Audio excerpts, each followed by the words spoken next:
este video vamos a analizar el método de evaluación que llamamos empírico, o sea, basado en la experiencia, también llamado de evaluación técnica, porque en función del estudio racional de la evolución del valor de los bienes a partir de su valor anuevo, su valor de reposición, permite determinar el valor de bienes que ya son usados, antiguos, que ya tienen cierto desgaste, etc. Definiciones previas respecto de este método, las definiciones que tenemos que conocer. Uno es el tema del valor el resultado, que es el valor actual. Actual no en el sentido de actualidad temporal, sino al valor real del bien, al valor que tiene una vez que tiene cierto desgaste, cierto uso, etcétera, a la fecha de que se realiza la evaluación.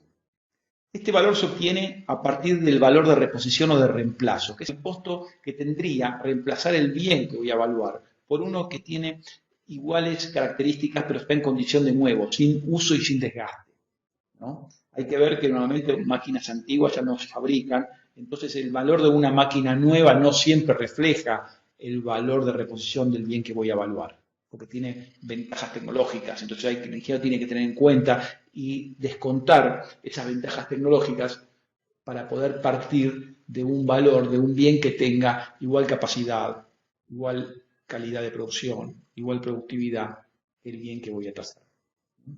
Otra definición que tenemos que conocer es el valor residual, que es el valor que tiene un bien al final de su vida útil, cuando ya no sirve para la utilidad para la cual fue concebido. En una maquinaria valor rezago, o de escombros en una construcción civil. Y luego la depreciación, que es la pérdida del valor del bien a lo largo de su vida útil. Hay que distinguir la diferencia que tienen estos conceptos que acabamos de ver para este método con los métodos contables, ¿no? El método contable, en cambio de tener el valor real de un bien, en lo actual tenemos el valor de inventario. El valor contable o de libros obtenido a partir de su valor histórico o a lo sumo el valor histórico ajustado por inflación, menos las amortizaciones. Cuando las amortizaciones no es el mismo concepto que la depreciación, porque la amortización es la distribución contable de un gasto duradero en varios periodos y generalmente es el más corto que permite la autoridad fiscal, porque esto le permite recuperar al empresario a través del descuento de los impuestos el valor de la inversión. A través del tiempo, diversos especialistas han graficado curvas de depreciación de los bienes en función de distintas variables. Acá vemos algunas de esas curvas donde los bienes empiezan con un valor de 100%, en este caso 1000, y a través del tiempo van perdiendo valor. Las curvas que a nosotros nos interesan son fundamentalmente lo que llaman la curva de Ross. Ross llegó a la conclusión que las construcciones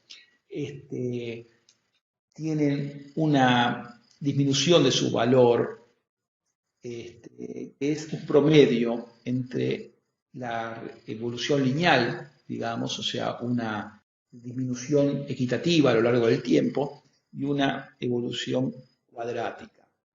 Nosotros para las maquinarias utilizamos la depreciación lineal, y para las construcciones utilizamos la depreciación que llamamos de Ross con la modificación de Heidegger. También se utiliza mucho los métodos, digamos, las hipérbolas, que tienen una mayor disminución del valor al inicio de la vida del bien, como en el caso que se muestra aquí, la curva celeste, que refleja el valor de aquellos bienes que son suntuosos, por ejemplo los automóviles, donde la gente paga un plus por tener un equipo nuevo.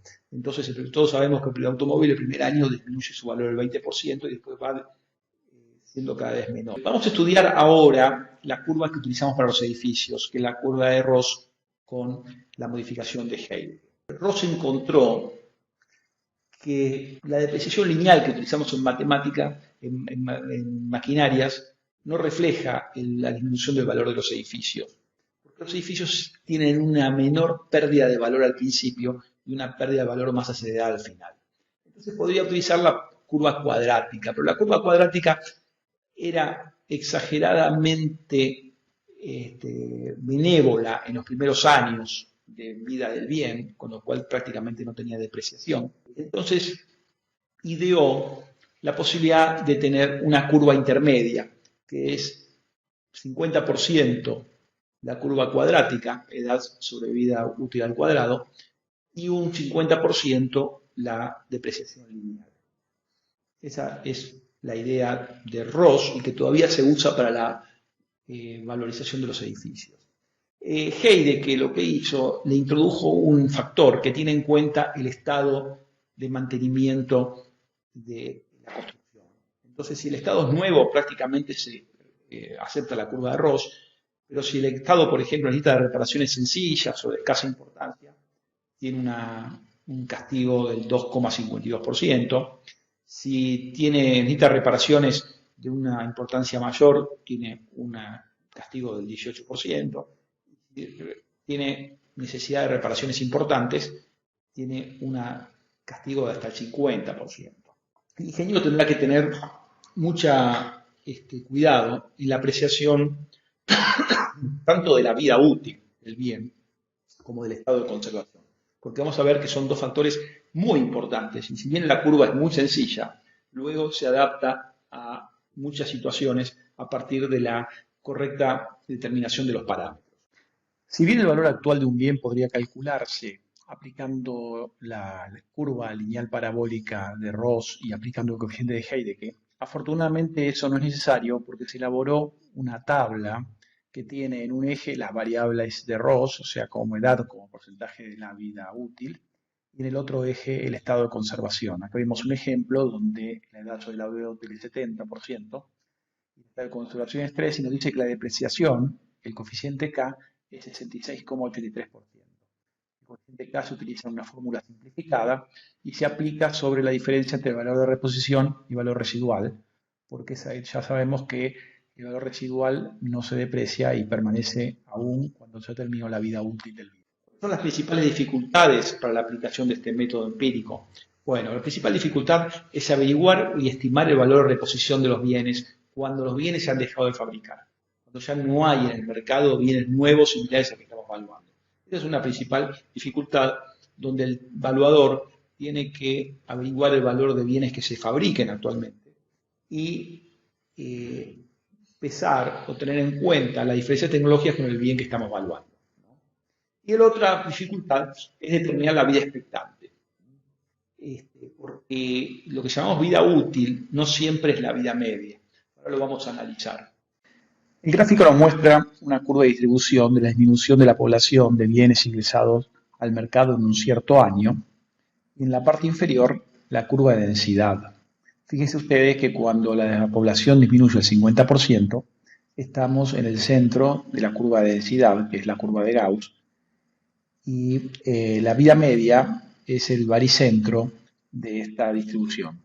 La vida media resulta ser la vida útil cuando los bienes son construidos o puestos en funcionamiento. Sin embargo, cuando nos podamos en un momento posterior, hay que restar de la curva de distribución los bienes que han dejado de prestar servicio. Entonces nos damos cuenta que el baricentro de la nueva curva de densidad está desplazada a la derecha y ya la vida útil no es más la vida media, sino que ahora es la nueva vida probable, que es la esperanza matemática parcial de la duración de los bienes que aún quedan en funcionamiento. Esa diferencia entre la edad y la vida probable la llamamos vida expectante. Entonces el ingeniero no tiene que caer en la simplicidad de buscar de tablas la vida media de un bien, sino que básicamente lo que tiene que es pararse frente al bien y determinar cuánto es la vida expectante de ese bien, que se puede sacar estadísticamente, pero si no se puede sacar estadísticamente, influye muchísimo en la apreciación del ingeniero. ¿Cuántos años más ese bien que ya tiene una cierta cantidad de años va a poder seguir prestando servicio? Aquí vemos la curva de depreciación de un bien, de como que la caída del valor de un bien, de acuerdo a Ross y Heidegger, que para una vida media de 50 años, al inicio, que es la curva azul, en el año 0, pero cuando ya cumplió prácticamente el 75% de su vida, entonces se modifica por la curva roja, e inclusive calculada al final de su vida útil, diciendo, bueno, si bien la vida media eran 50 años, a los 50 años todavía hay bienes que están en funcionamiento. Entonces, si aplicamos la tabla y decimos, por ejemplo, que para un bien que tiene edad 50 años y vida media 50 años, la vida probable son 60, o sea que la vida expectante son 10 años más. Y ahí está calculado la depreciación tomando en cuenta estos parámetros. Esto lo que quiere decir es que la curva de depreciación se va modificando a lo largo de la vida útil del bien. Muchas gracias a todos los que participaron de este video, donde tratamos de explicar los fundamentos del método empírico de evaluación.